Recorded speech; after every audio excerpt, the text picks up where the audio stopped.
पहले चरण का मतदान जैसे जैसे करीब आ रहा है, मुकाबला जो है पूरे देश में, चुनाव प्रचार जो है वो सब कुछ गरमा रहा है। और हम एक ऐसे राज्य में इस समय मौजूद हैं जहां भारतीय जनता पार्टी ने लगातार 2 चुनाव में क्लीन स्वीप किया, राजस्थान। और सचिन पायलट हमारे साथ हैं, लोकसभा का चुनाव नहीं लड़ रहे हैं लेकिन उम्मीदवारों के लिए अलग अलग सीटों पर जाकर मेहनत करने में लगे हैं। ये सीट ऐसी है जो सचिन पायलट के लिए भी बहुत मायने रखती है और कांग्रेस पार्टी के लिए भी बहुत मायने रखती है। दौसा की टक्कर कैसी होगी इस बार? टक्कर हर जगह मजेदार होगी। और ये वो क्षेत्र जहां पर 20 साल पहले पहली बार मैं सांसद बना था, तो इस क्षेत्र में, राजस्थान में और देश भर में मुझे लगता है कि अब माहौल बदल रहा है। अब बदलाव की सुगबुगाहट हर क्षेत्र में है और आम जनता ने 10 साल की रिपोर्ट कार्ड परफॉर्मेंस देखने के बाद अब मन बनाया है कि बदलाव लाना जरूरी है। और खासकर उन राज्यों में जहां पर द्विपक्षीय मुकाबला है भाजपा और कांग्रेस का, वहां पर टक्कर कांटे की रहेगी, लेकिन मुझे लगता है कि बदलाव होगा। पर जहां 25 की 25 सीटें बीजेपी ले जाती है, वहां क्यों लोग अचानक बदलेंगे? पिछली बार जो चुनाव हुए थे, एक अलग तरह की परिस्थिति थी देश में और उस माहौल में चुनाव हुए जहां पर एक वातावरण अलग था और हमारा बॉर्डर स्टेट है, आप समझते हैं। लेकिन इस बार 10 साल पूरे हो गए सरकार के और इन 10 सालों में जो भाजपा सरकार बनने के बाद वादे किए गए थे, किसान की आमदनी को लेकर, नौजवानों को लेकर, महंगाई को लेकर, करप्शन को लेकर, उन सब मुद्दों पर कहीं ना कहीं मुझे लगता है कि बीजेपी परफॉर्म नहीं कर पाई है। इसीलिए नए नए मुद्दे, जज्बाती मुद्दे और ध्यान भटकाने वाली बातों को बोला जा रहा है। लेकिन मैं आश्वस्त हूं कि जनता, नौजवान, किसान, महिला सब लोग मिलकर इस बार कांग्रेस के पक्ष में मतदान डालेंगे।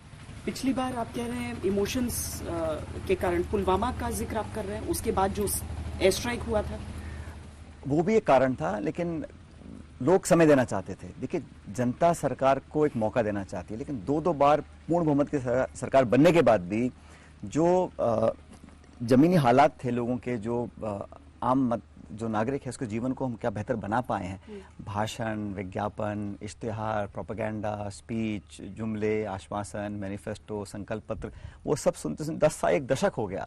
और अब कहीं ना कहीं लोगों के जहन में सवाल उठता है कि भाई इतना भरोसा किया, इतना वोट दिया, वो परिवर्तन, बदलाव दिखने में नहीं आ रहा है। क्योंकि जो मेन इशू है बेरोजगारी का है, महंगाई का है, किसानी का है, खेत मजदूर का है, तो जो खाई है अमीर गरीब की इतनी बढ़ गई है क्योंकि जो भाजपा की सरकार की नीतियां हैं वो चंद लोगों को लाभ देने के लिए बनी हैं।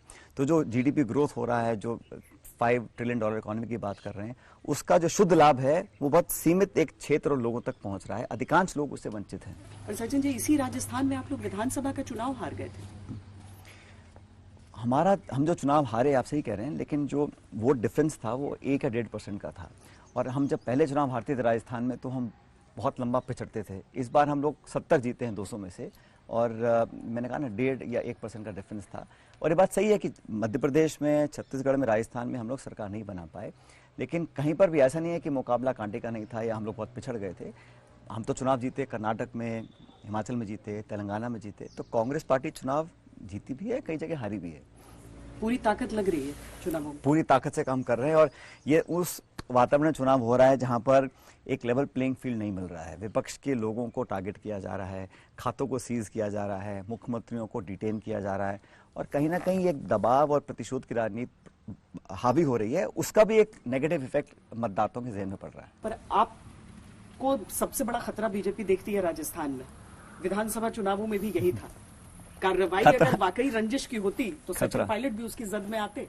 अब देखो, ऐसा है, राजनीति में खतरा कुछ नहीं होता है, प्रतिस्पर्धा होती है। मैंने हमेशा अपनी राजनीति में व्यक्तिगत किसी पर ऐसे आरोप लगाए नहीं हैं और ना ही मैंने कभी व्यक्तिगत बातें की। सिद्धांत की, गवर्नेंस की, पॉलिसी की, पार्टी की, और संघर्ष किया है, बहुत मुखर होकर किया है। लेकिन मुझे लगता है कि अगर पॉलिटिक्स बहुत व्यक्तिगत हो जाती है और टारगेटेड करते हैं तो लॉन्ग रन में उसका नुकसान ही होता है। और हम सब लोगों को एक उदाहरण प्रस्तुत करना चाहिए कि मतभेद हो सकते हैं, असहमति हो सकती है, लेकिन आक्रामक कार्रवाई करना और एजेंसीज का दुरुपयोग करना, वो मैं समझता हूं बहुत अधिक हो गया है। और ये मैं नहीं कह रहा हूं, ये पूरे देश में इस बात की चर्चा भी है। क्या राजस्थान एक ज्यादा टफ स्टेट हो जाता है प्रचार के समय लोकसभा चुनावों के? वो इस लिहाज से मैं पूछ रही हूँ कि जो पेपर लीक का मुद्दा, रोजगार का मुद्दा पूरे देश में उठ रहा है, वो ऐसा नहीं है कि राजस्थान में आपकी सत्ता में नहीं हो रहा था, पेपर लीक के मुद्दे हुए थे, स्टूडेंट्स ने लाठियां खाई थी, हर जगह प्रदर्शन करते थे। तो वो चीज आप कैसे समझा पाएंगे कि युवाओं के लिए हम सोचेंगे और बीजेपी नहीं सोचेगी? देखिए, राजस्थान में जब हुआ था तो मैंने खुद इस इशू को बहुत मजबूती से उठाया था, क्योंकि मुझे लगा कि मैं जो बातें बोल रहा हूँ विपक्ष में, सरकार बनने के बाद मैं उन मुद्दों से मुंह कैसे फेर सकता हूँ। तो हो सकता है किसी को बात पसंद ना आई हो, लेकिन मुझे लगा कि ये पब्लिक के इशू हम उठाएंगे तभी रेलेवेंट रहेंगे, तभी हमारी विश्वसनीयता और क्रेडिबिलिटी कायम रहती है। और क्योंकि ये चुनाव पूरे देश का चुनाव है, इसमें आप कैसे कह सकते हैं कि जो मणिपुर में इतनी हिंसा हुई, बहुत बुरा समय लोगों ने देखा, वो लोगों की याददाश्त से निकल जाएगा। हम कैसे भूल सकते हैं कि इतने सैकड़ों किसानों ने आत्महत्या करी, कैसे काले कानून किसानों के खिलाफ बनाए। तो ये बहुत सारे मुद्दे हैं जो एक दशक लंबे हैं। हाँ, ये 3 स्टेट्स के विधानसभा चुनाव अभी बहुत रिसेंटली हुए हैं, लेकिन जो पूरा परफॉर्मेंस रहा, जो क्या क्या हुआ, क्या क्या नहीं हुआ, उस पूरा मूल्यांकन करना, रिपोर्ट कार्ड बनाना और असली मुद्दों पर चुनाव लड़ना, ये विपक्ष की जिम्मेदारी है। और इसको मुझे लगता है हम सब लोग मिलकर पूरी ताकत से निभा रहे हैं।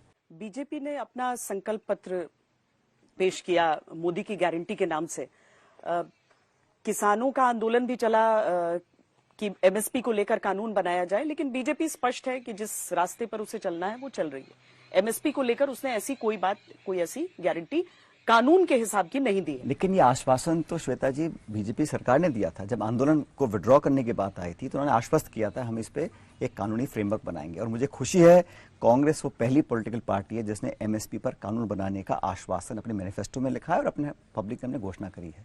जहां तक बीजेपी की बात आप कर रहे हैं, थोड़ा कहीं ना कहीं उसमें अहंकार भी दिख रहा है मुझे कि हम चुनाव जीत रहे हैं और हम लोग चाहे जो मर्जी बोल दें। उस घोषणा पत्र में जो भी आपने कहा कल या परसों रिलीज किया, उसमें कोई ना तो ओपीएस का जिक्र किया गया है, ना इसमें एमएसपी पर कानून बनाने की बात की गई है। नहीं, पर वो 70 साल से अधिक के बुजुर्गों को वो कह रहे हैं कि हम आयुष्मान से के अंतर्गत लेकर आएंगे, उनको 5 लाख का फ्री इलाज मिलेगा। तो ये 10 साल तक क्यों नहीं किया और 10 साल के बाद आपको 70 साल के लोगों की याद आ रही है? देखिए, घोषणा पत्र होता है एक रोड मैप, विजन डॉक्यूमेंट होता है कि आप क्या करेंगे, अलग अलग क्षेत्रों में निवेश कैसे होगा, रोजगार कैसे बढ़ेगा, महंगाई कैसे कम करेंगे, इकोनॉमिक पॉलिसी आम जनता तक कैसे पहुंचे। अगर देश वृद्धि कर रहा है श्वेता जी, देश बड़ा है, बहुत बड़ा मुल्क है, 140 करोड़ लोग रहते हैं, सरकार किसी की भी हो, सड़कें भी बनेंगी, पुल भी बनेंगे, लेकिन आपकी आर्थिक नीति क्या आम व्यक्ति की जेब को राहत देती है? क्या एक गृहिणी जो 2 बच्चे पाल रही है, जो आदमी किसान में खेती कर रहा है, 4 बीघे में खेती करता है या छोटी नौकरी करता है, क्या वो फल फूल सब्जी खरीद सकता है? क्या उसकी आर्थिक समृद्धि बढ़ सकती है? उसके बच्चों का भविष्य बेहतर हो सकता है? ये होता है पॉलिटिकल पार्टी का एजेंडा बनाना। अब उसमें फोटो खिंचवा के आप बोले हम इसमें ये दे दिया, ये कोट अनकोट रेवड़ी दे दी, नहीं दे दी, वो बात नहीं है। 10 साल की सरकार का परफॉर्मेंस और आज हम लोगों ने जो इंडिया अलायंस या हमारी खुद की पार्टी का मैनिफेस्टो है, वो एक ऑल्टरनेटिव गवर्नेंस मॉडल की तरह हम देना चाह रहे हैं। हम लोग जो ये शब्द आप यूज करें गारंटी का, ये हम लोगों ने इस्तेमाल पहली बार किया था। तो महिलाओं के लिए, किसानों के लिए, युवाओं के लिए, जो सबसे अपेक्षित वर्ग है, उसके लिए हम लोग अपना संकल्प, अपना एक विश्वास जनता के बीच में जा रहे हैं। अब जनता को निर्णय करना है कि इन दोनों में से कौन सी विचारधारा और कौन सा विजन बेहतर है।